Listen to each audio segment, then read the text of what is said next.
In this video, you get a complete overview of Baldur's Gate, the city itself, the groundbreaking video games, and the new D&D 5e campaign, Baldur's Gate Descent into Avernus. Hi, Bob here, and welcome to Bob World Builder, the D&D channel where we improve our games together. Subscribe for new videos every Wednesday under your subscriptions tab. Now, to introduce this infamous Forgotten Realms city, your favorite TTRPG plague doctor, Hollowtail. Hello everyone, and thank you Bob for inviting me to introduce your audience to Baldur's Gate. So first of all, where is it located? Baldur's Gate is located 40 miles upstream of the Kawaii River from the Sword Coast, located in western Faerun. The placement of the harbour city breeds heavy trade and gives access to both the Sea of Swords and the Kawaii River alike, making it ideal for merchants to set up shop. Baldur's Gate has a very long history and has been featured in both video games and adventures alike, the latest of which being the Descent to Avernus campaign book, that I personally can't wait to run. It's said to have been founded by Baldur, a legendary seafaring hero who, after returning from Anchor Rome having amassed a fortune, decided on all his wisdom to build a wall at the end of the Kawaii River. Soon after this, however, Baldur vanished, and the local farmers began to make use of this wall to their advantage, charging any sailors or merchants a tax for arriving at the gate, until the sailors got pretty annoyed at this and overthrew the local farmers, taking control of the wall and naming themselves the Four Dukes. In modern times, the much larger, bustling city of Baldur's Gate is ruled over by a council of four, keeping their namesake as the four Grand Dukes of the city and part of the Lord's Alliance. Baldur's Gate is split into three distinct wards, these being the Upper City, the Lower City, and the Outer City. The city also has significant issues with worshippers of Baal, the dark entity that has driven many individuals to murder in the city.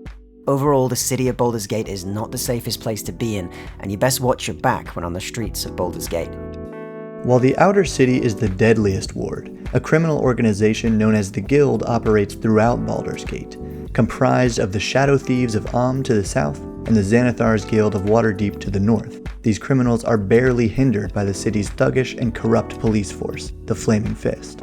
Founded by one of the four dukes, the Fist's unofficial duty is to keep impoverished residents out of the Upper City, the home of the Council of Four and the Parliament of Peers, a primarily human oligarchy of nobles also known as the Patriarchs. The literal divide between rich and poor in this rainy port city results in tension, suffering, and an eerie likeness to the hells below. But before we descend into Avernus, my friend Steven is here to share a little about Baldur's Gate in the video game world. In the mid-90s, two doctors started a game company called BioWare, and you might know them from their games such as Dragon Age, Knights of the Old Republic, and Mass Effect. But their second game was Baldur's Gate in 1998 with Interplay Entertainment, which was based on 2nd edition of Advanced Dungeons & Dragons. This RPG follows an orphaned hero who must resolve an iron shortage that's crippling the Sword Coast, stirring up bandits and leading to a war with Amn. This year in June, at a Google event, they officially announced Baldur's Gate 3, alongside with their new gaming platform Google Stadia. Instead of BioWare leading the project, the installment is being developed by Larian Studios, the creators of Divinity Original Sin, and they're on record by saying that they want to make a game as close to D&D as possible. They want it to feel like you're playing with an actual DM, with new systems that you can tweak to make the game react in ways that you won't expect. Currently, there's no release date, but Google Stadia is supposed to launch this November with 30 game titles, but Baldur's Gate 3 is probably shipping later in the year, or possibly 2020. All we know about the story so far is that the Illithids are a major focus. It may involve a visit to the Underdark or other planes, and it follows the events of Descent into Avernus. So here we go. This 256-page book takes your party from level 1 to 13, starting off in Baldur's Gate, but quickly driving characters down to Avernus, the first layer of the Nine Hells, ruled by the fallen angel of war and conquest, Zariel. The story gives your party a taste of the Blood War, the eternal conflict between devils and demons, because, as Chris Perkins put it, you never want to be in the Blood War.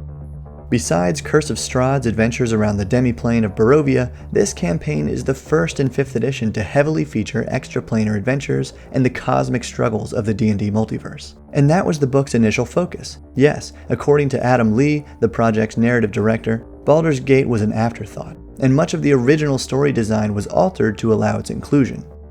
In this final version, the nearby city of El Terrell has been, well, taken, somehow pulled into the Nine Hells, as refugees pour into Baldur's Gate and devilish incidents become increasingly common, the Flaming Fist calls upon the party to do whatever it takes to stop the incursion. In Session 0, the players must unite their characters with a dark secret, conspiracy, theft, murder, and this secret will later be used to tempt your party into diabolical contracts, as the overwhelming misery of Avernus gradually weighs on them. Perkins and Lee describe the Nine Hells as a place where no one, not even the devils, are ever truly satisfied. Every chair is uncomfortable, and even the food and water taste wrong. There are even optional Natural 1 fumble rules that can break weapons in combat. However, one place you can get a decent meal is the Wandering Emporium, owned and operated by the Rakshasa merchant Mahadi, but it'll cost you a few soul coins. The currency of the realm, soul coins are literally trapped souls minted in coins that are a tangible symbol of the local warlord economy. Whether it's Mahadi the merchant, Mad Maggie the hag with her army of redcaps, Bel the pit fiend and former ruler of Avernus, Bitterbreath the wing-clipped former pit fiend, Devil Princess Kovek who really hates demons, Feanor the necromancer who really hates living people, Ragadraga the power-hungry werebore, or the twisted Eladrin Smiler the Defiler. Your party will cross paths with these terrible tyrants. In any case, some souls are more valuable than others, but all will burn just fine in your party's infernal war machine. Inspired by Mad Max Fury Road, Infernal War Machines highlight the new vehicular combat rules and essentially create a D&D minigame. These highly customizable vehicles can include massive metal jaws, swinging wrecking balls, and infernal screamers to blast your foes with psychic energy. The consumption of soul coins to operate these vehicles is one of many ways that good-aligned characters will find themselves making moral compromises in Avernus. But overall, the book rides a theme of redemption, as even the fallen angel Zariel might come around with the help of her Hollyphant companion, Lulu. Oh, and don't forget to say hi to Joe Manganiello's infamous Dragonborn Paladin of Tiamat, Archon the Cruel. Hey everybody, and thank you, Bob, once again for letting me come on this video. I honestly absolutely love Baldur's Gate, so I'm hyped to run the new campaign when it comes out. Check out any of Bob's other videos, there's some awesome stuff in here that you should definitely go and watch. And if you want to see what I do tabletop lore videos, I also do world building, I do tabletop advice, and different system suggestions that you should definitely come and check out if you ever fancy giving it a go. Thanks Hollowtail and Steven, thank you for watching, and keep building.